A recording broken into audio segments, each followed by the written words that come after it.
नमस्ते दोस्तों। कक्षा 10वीं की हिंदी की जो पाठ्य पुस्तक है, उस पाठ्य पुस्तक के पद्यांश के जितने भी महत्वपूर्ण भाग है, उन भागों को मैं आपको उपलब्ध कराऊंगा। मेरी पूरी श्रृंखला आपको उपलब्ध होगी और पद्यांश के महत्वपूर्ण प्रश्नोत्तर भी मैं लेकर आऊँगा।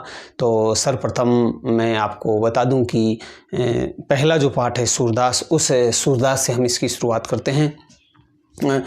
प्रस्तुत जो पद्यांश है, इस पद्यांश सूरदास के जो भ्रमर गीत प्रसंग है उससे लिया गया है। भ्रमर गीत प्रसंग में उद्धव को भगवान श्री कृष्ण जो उनके सखा है, उसके साथी है, उसके ज्ञान के अभिमान को तोड़ने के लिए, उन्हें प्रेम का पाठ पढ़ाने के लिए गोपियों के पास में भेजते हैं। तो उसी प्रसंग को लेकर यहाँ पर ये पहला जो पद्यांश है ये दिया गया है। तो सर्वप्रथम हम इसकी जो कठिन शब्दार्थ है वो लेते हैं, क्योंकि जब तक हमें कठिन शब्दार्थों का ज्ञान नहीं होगा तब तक हम उसकी व्याख्या नहीं कर पाएंगे। तो सबसे पहले इसके जो कठिन शब्दार्थ दिए होते हैं उनको एक बार हम देख लेते हैं। उद्धव भगवान श्री कृष्ण के जो सखा है, मित्र है, वो बड़भागी, अत्यधिक जो भाग्यशाली होता है उसे कहा जाता है बड़भागी। अपरस रस रहित, स्नेह स्नेह यानी प्रेम, तगा तगा यानी धागा, नाहीन नहीन, मन मन यानी मन, अनुरागी अनुरागी यानी प्रेम। पुरइनी, यह याद रखिए, पुरइनी कहते हैं कमलिनी को। पात पात यानी पत्ते, रहत रहते हैं, जल जल यानी पानी, भीतर अंदर। तारस, देह देह कहते हैं शरीर को, न दागी युक्त होना, ज्यों जिस तरह से। जल माह माह यानी मध्य। तेल की गागरी, गागरी कहते हैं घड़े को। ताको, न नहीं ताको उसको लागी लगना। प्रीति नदी, प्रीति रूपी नदी, रूपक अलंकार का यहाँ प्रयोग किया गया है। जब उपमेय में उपमान की का संभावना व्यक्त की जाती है, पर आरोप किया जाता है, जब उपमेय में उपमान की का आरोप किया जाता है तो वहाँ पर रूपक अलंकार होता है। तो यहाँ प्रीति नदी में रूपक अलंकार है, ये भी आप ध्यान रखें। पाँव यानी पैर। बोरियो, बोरियो शब्द का अर्थ होता है डुबोया। दृष्टि यानी दृष्टि, न रूप। परागी, परागी यानी मुग्ध होना। सूरदास अबला, अबला यानी भोल, अबला का मतलब होता है असहाय स्त्री, उसे कहा जाता है अबला। बोरी यानी भोली। गुड़ यानी गुड़। चांटी, चांटी का मतलब चींटी। ज्यों जिस तरह से। पागी, जिस तरह से लगी हुई रहती है, उस पर चिपटी हुई रहती है। पागी का मतलब चिपटी हुई रहना।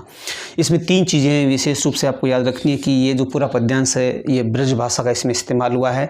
वियोग श्रृंगार रस से युक्त है और गोपियों की इसमें व्यंग्योक्तियाँ हैं। तो हम इसका सलाद करते हैं। व्यंग्य रूप में गोपियाँ उद्धव को कहती है कि हे उद्धव, तुम तो बड़े ही भाग्यशाली हो। उद्धव, तुम हो अति बड़ भागी। है उद्धव, तुम तो बहुत ही भाग्यशाली हो। जैसा कि मैंने बताया कि यहाँ गोपियों की व्यंग्योक्तियाँ हैं। यहाँ बड़भागी का मतलब उसे अभागा बताती है। अभागा क्यों बताती है? क्योंकि वो भगवान श्री कृष्ण के पास में रहकर भी प्रेम की परिभाषा नहीं जानता है, जबकि भगवान श्री कृष्ण का जो प्रेम है वह जग जाहिर है। न केवल मनुष्य मात्र बल्कि पशु पक्षी प्राणी मात्र के प्रति उनका जो प्रेम है, वो प्रेम होते हुए भी उद्धव उस प्रेम में डूब नहीं पाए, इसलिए उनको बड़भागी का व्यंग्योक्ति है यहाँ पर, उसको अभागा कहा गया है। अपरस रहत स्नेह तगाते, जैसा कि मैंने आपको बताया, तगा का मतलब होता है धागा। तुम उस भगवान श्री कृष्ण के प्रेम रूपी धागे में बंध नहीं पाए। ना ही न मन अनुरागी, और न तुम्हारे मन में अनुराग जागृत हो पाया, प्रेम जागृत हो पाया। तुम भगवान श्री कृष्ण के पास में रहकर भी सांसारिक जो प्रेम होता है उस प्रेम से तुम अनभिज्ञ रहे हो। पुरीन पात रहत जल भीतर, तारस देहन दागी, जिस तरह से पुरीन यानी कमलिनी का जो पत्ता होता है वह जल के भीतर रहकर भी, जल के भीतर रहते हुए भी उस पर किसी प्रकार का जल सिक्त नहीं होता है। तारस, उसी प्रकार तुम्हारी जो देह है, तुम्हारा जो शरीर है, वो शरीर भगवान श्री कृष्ण के प्रेम से अनुरक्त नहीं हो पाया है। ज्यों जल माह तेल की गागरी, तुम वैसे ही हो जैसे जल के भीतर रहने वाली गागरी, जिस पर एक जो घड़ा होता है, उस घड़े पर अगर तेल लगा दिया जाए और उसको पूरा पानी में डुबो दिया जाए तो एक भी बूंद घड़े पर नहीं लग पाती। ठीक तुम्हारी भी वैसी दशा है कि तुम इस संसार में रहकर जो प्रेम है उस प्रेम को तुम जान नहीं पाए हो, पहचान नहीं पाए हो। ज्यों जल महा तेल की गागरी, बूंद न ताको लागी, जिस तरह से जो घड़ा होता है उस घड़े पर तेल लगाकर अगर पूरा पानी में डुबो भी दिया जाए तो एक बूंद तक उस पर पानी ठहर नहीं पाता है। ठीक तेरी हे उद्धव तुम्हारी भी वही मनोदशा है, तुम्हारी भी वही स्थिति है। प्रीति नदी में पाँव न बोरियो, प्रीति नदी, प्रीति रूपी नदी यहाँ पर पूछ लिया जाए तो बताना आपको रूपक अलंकार है। जब उपमेय में पर उपमान का आरोप किया जाता है तो वहाँ पर रूपक अलंकार होता है। तो प्रीति नदी में रूपक अलंकार है। मैं पाँव न बोरियो, बोरियो यानी डूबोया। तुम प्रेम रूपी नदी में स्नान करना तो दूर की बात है, तुम अपना जो पैर है वो तक नहीं डुबो पाए। दृष्टि न रूप परागी, और न भगवान श्री कृष्ण के रूप पर तुम्हारी दृष्टि मुग्ध हो पाई है। परागी यानी मुग्ध हो पाना, अर्थात तुम श्री कृष्ण के पास में रहकर भी प्रेम, सांसारिक जो प्रेम होता है उस सांसारिक प्रेम से तुम वंचित रहे हो, भगवान श्री कृष्ण के प्रेम से वंचित रहे हो। यहाँ पर उद्धव पर गोपियाँ व्यंग्योक्तियाँ करती है।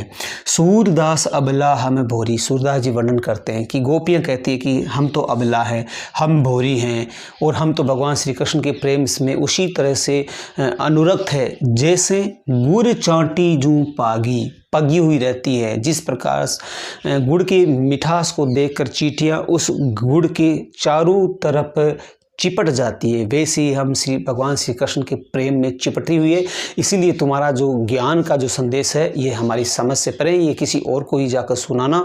तो यहाँ पर गोपियाँ अपने व्यंग्योक्तियों से जो उद्धव है उस उद्धव को पराजित कर देते हैं, उसके ज्ञान को पराजित कर देते हैं, और जो प्रेम है उस प्रेम की विजय होती है। यहाँ पर 3 बातें विशेष रूप से आपको जो याद रखनी है कि इस पद्यांश में ब्रज भाषा का प्रयोग हुआ है। दूसरा, इसमें गोपियों के वियोग श्रृंगार जो स्थिति है, तो यहाँ पर वियोग श्रृंगार रस का प्रयोग सूरदास जी ने किया है। और तीसरी महत्वपूर्ण बात है, यहाँ गोपियाँ उद्धव को व्यंग्य रूप में कहती है कि तुम बड़े भाग्यशाली हैं, तुम बहुत ही दुर्भाग्यशाली हो कि भगवान श्री कृष्ण के पास में रहकर भी उनके प्रेम में तुम सीख नहीं पाए, प्रेम में तुम अनुरक्त नहीं हो पाए। संभवतः मैं उम्मीद करता हूँ कि आपको वीडियो अच्छा लगा होगा, और अगला वीडियो में जल्दी ही मेरे यूट्यूब चैनल RJ जंग स्टूडियो पर अवेलेबल होगा, उपलब्ध होगा। आप मेरा अगला वीडियो के बाद में फिर जो तीसरा और चौथा वीडियो है सूरदास का, वो है भी आपको उपलब्ध रहेगा। इसी तरह से अन्य जो पद्यांश के जितने भी महत्वपूर्ण जो भाग है वो मैं आपको अवेलेबल करवाऊंगा। तो उम्मीद है कि आपको मेरा वीडियो पसंद आया होगा। तो अगले वीडियो मेरे आप ज़रूर देखें, सब्सक्राइब करें, लाइक करें। थैंक यू, धन्यवाद।